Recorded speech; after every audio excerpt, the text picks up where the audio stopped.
சென்னை திருமங்கலம் காவல் உதவி ஆய்வாளரின் ராஜஸ்தானைச் சேர்ந்த வாசுதேவ் என்பவரை கைது வீசி சென்ற வடமாநில மேலும் அவரது நண்பரான நேபாளத்தைச் சேர்ந்த தினேஷையும் கைது செய்தார்கள். 2ஆம் தேதி இருவரும் குப்பையில் வீசி சென்ற வாக்கிட்டாக்கியை செந்திலின் காவல்துறையினரை தேடி ஹெல்மெட் அணியாமல் இருசக்கர வாகனத்தில் வந்த இளைஞர்கள் இருவர் வாகன எண்ணெய் வைத்து விசாரித்த போது ராஜஸ்தானைச் சேர்ந்த வாசுதேவ் என்பவரை கைது செய்தனர்.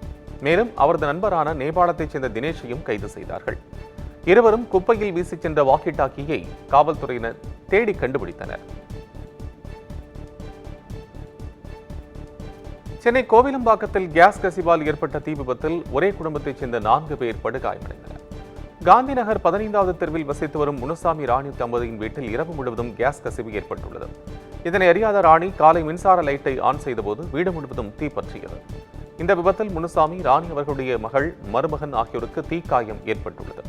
சத்தம் கேட்டு வந்த அக்கம் பக்கத்தினர் 4 பேரையும் மீட்டு ஆம்புலன்ஸ் மூலம் குரோம்பேட்டை அரசு மருத்துவமனைக்கு அனுப்பி வைத்தனர். தகவலிருந்து வந்த போலீசார் விபத்து குறித்து விசாரணை மேற்கொண்டனர்.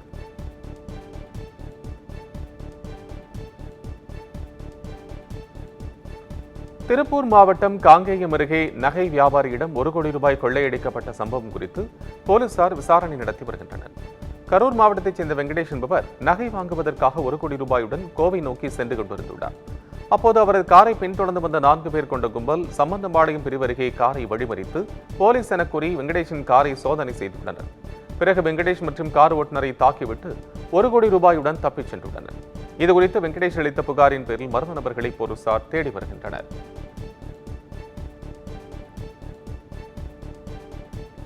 திருவண்ணாமலை மாவட்டம் வந்தவாசி அருகே நிலத்தில் 3 அடி ஆழத்தில் ஆற்று மணல் இருப்பது தெரிந்து கொண்டு மணல் கொள்ளையில் ஈடுபட்ட நபர் கைது செய்யப்பட்டுள்ளார். வந்தவாசி அடுத்த கீழப்பாக்கம் கிராமத்தில் கோவிந்தராஜ் என்பவருக்கு சொந்த விவசாய நிலத்தில் 3 அடி ஆழத்தில் ஆற்று மணல் இருப்பது தெரிந்து மர்ம நபர்கள் பொக்லைன் இயந்திரம் மூலம் இரவோடரவாக ஆற்று மணலை திருடிக் கொண்டிருந்துள்ளனர். மணல் கொள்ளை குறித்து போலீசாருக்கு தகவல் கிடைத்ததால் சம்பவ இடத்திற்கு வந்த போது மர்ம நபர்கள் டிராக்டரை எடுத்துக்கொண்டு தப்பிச் சென்றுள்ளனர். இதையடுத்து மணல் அள்ள பயன்படுத்தப்பட்ட பொக்லைனை பறிமுதல் செய்த போலீசார் அந்த இயந்திரத்தின் உரிமையாளர் மதன் என்பவரை கைது செய்தனர். மேலும் தப்பி ஓடிய ருத்ரகுமார் என்பவரை தேடி வருகின்றனர்.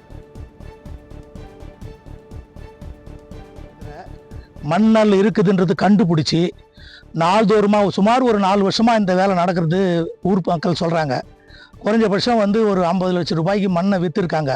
அதில் இவ்வளோ நாளும் பிடிக்க முடியாத, யாராலையும் பிடிக்க முடியாத இவங்கள அது இன்ஸ்பெக்டர் ஒருத்தர் நேற்று முன்தினம் நைட்டில் ஒரு ஜேசிபி மட்டும் அரெஸ்ட் பண்ணிக்கிறாரு. மீதி 2 டிப்பர் ஓடிட்டான். ஒரு நபரை கைது பண்ணியிருக்காங்க, ஜெயிலில் போட்டிருக்காங்க. இன்னும் மேலும் இருக்கிற சுமார் ஒரு 7-8 பேர் இன்னும் மேலும் இருக்கிறாங்க. அந்த அவங்கள கைது பண்ணுமாறு காவல்துறைக்கு நான் வேண்டுகோள் வைக்கிறேன். சென்னை உயர்நீதிமன்ற கூடுதல் நீதிபதிகள் 4 பேர் நிரந்தர நீதிபதிகளாக நியமனம் செய்யப்பட்டுள்ளனர்.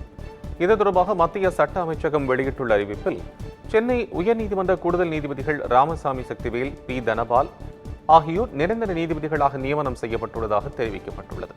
இதேபோன்று கூடுதல் நீதிபதிகள் சின்னசாமி குமரப்பன், கந்தசாமி ராஜசேகர் ஆகியோரையும் சென்னை உயர்நீதிமன்ற நிரந்தர நீதிபதிகளாக நியமித்து குடியரசுத் தலைவர் உத்தரவிட்டுள்ளதாக தெரிவிக்கப்பட்டுள்ளது. ஒட்டஞ்சத்திரத்தில் நடைபெற்ற அதிமுக பொதுக்கூட்டத்தில் பங்கேற்ற பெண்களை முன்னாள் அமைச்சர் திண்டுக்கல் சீனிவாசன் ஒருமையில் திட்டிய வீடியோ வைரலாகி வருகிறது. திண்டுக்கல் மாவட்டம் புலிகுன்னத்தம் கிராமத்தில் முன்னாள் முதலமைச்சர் ஜெயலலிதாவின் 77வது பிறந்தநாள் பொதுக்கூட்டம் நடைபெற்றது.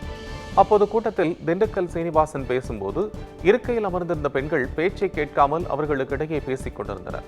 இதனால் ஆத்திரமடைந்த அவர் அவர்களை ஒருமையில் திட்டியதால் சலசலப்பு ஏற்பட்டது.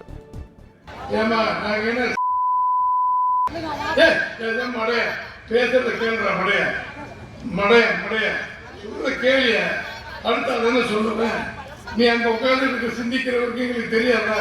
அதைத்தான் சொன்ன விளக்கண்ண கேளு. பாதிப்பதே கேட்டீங்கன்னா எப்படி அப்புறம் முட்டாப்பையில இருக்கீங்க கேளியா? குமுதம் மற்றும் தமிழ்நாடு மின்சார வாரியம் இணைந்து வழங்கும் சிக்கனமும் பாதுகாப்பும் யூஸ்ஃபுல் டிப்ஸ். மின் நுகர்வோர் சேவை மையம். மின் கட்டணம் தொடர்பான சந்தேகங்கள், இலவச மின் இணைப்பு குறித்த தகவல்கள், பழுதடைந்த மின் கம்பங்கள் அல்லது பில்லர் பாக்ஸ் குறித்த தகவல் தர, மின் இணைப்பு பெயர் மாற்றம் குறித்த சந்தேகம், இவை அனைத்திற்கும் 9498794987 என்ற எண்ணை தொடர்பு கொள்ளவும்.